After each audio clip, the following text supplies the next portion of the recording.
Some of the ways that our agency supports foster parents is obviously financial remuneration. So they're paid to, and it's not taxable. I mean, they're paid a per diem rate to be able to buy food, clothing for that child.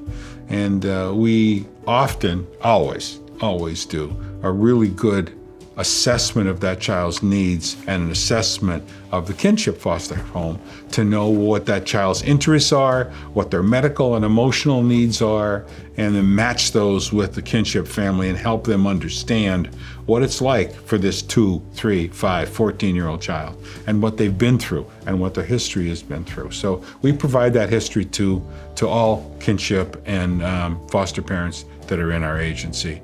And then we provide staff that see them on an emergency basis, 24 hours a day if we have to.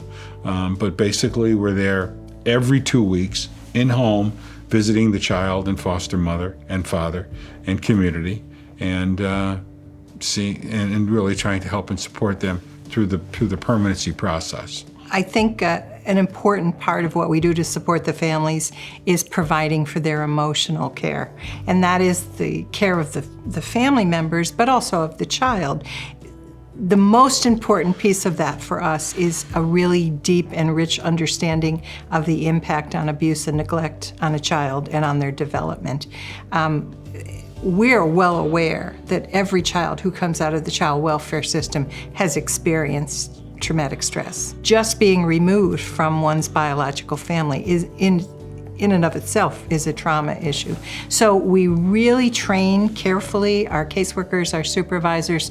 Everyone at our agency is very trauma-centered and trauma-informed.